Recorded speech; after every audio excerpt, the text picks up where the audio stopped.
स्वागत है आप सबका मेरी भविष्यवाणियों की पुस्तक में। तो आइए हम आज के पवित्र वचन को पढ़ेंगे जो कि परमेश्वर के दास प्रेरित अंकुर यूसुफ नरोला जी के द्वारा लिखा गया है।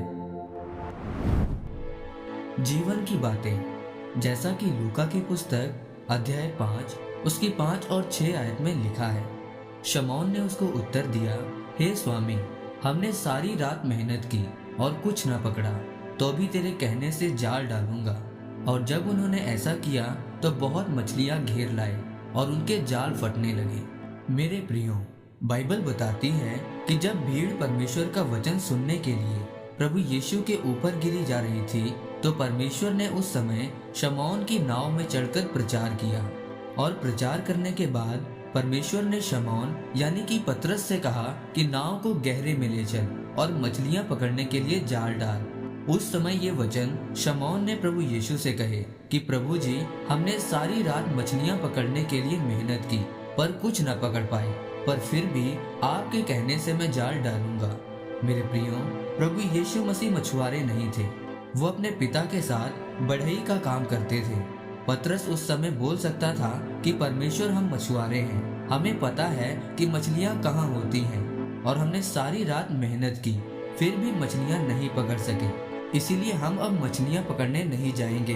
पर बाइबल बताती है कि पतरस ने फिर भी परमेश्वर की बात को माना और मछलियां पकड़ने के लिए जाल डाला। क्या आप जानते हैं कि पतरस ने क्यों परमेश्वर की बात मानी?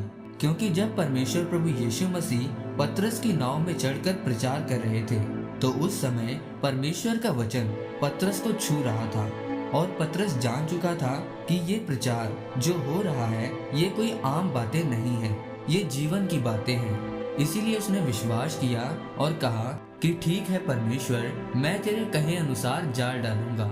और जब उसने जाल डाला तो उसने इतनी मछलियां पकड़ी कि उनके जाल फटने लगे और उसने अपने साथियों को सहायता के लिए बुलाया और उनकी नाव भी मछलियों से भर गई। याद रखें, परमेश्वर का वचन हमें बदलता है। परमेश्वर के वचन ने पतरस को बदला। विश्वास परमेश्वर के वचनों को सुनकर बढ़ता है और बड़े विश्वास के साथ ही आप बड़े चमत्कारों को परमेश्वर से ग्रहण कर सकते हैं। परमेश्वर आपको आशीष दे। आमीन।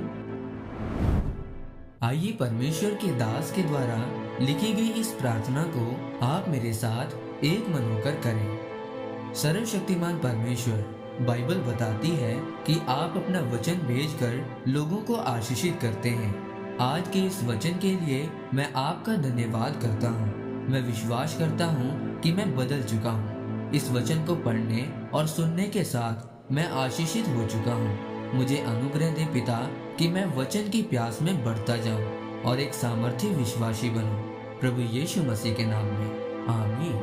परमेश्वर आप सबको आज के वचन के ऊपर मनन करने के द्वारा आशीषित करे।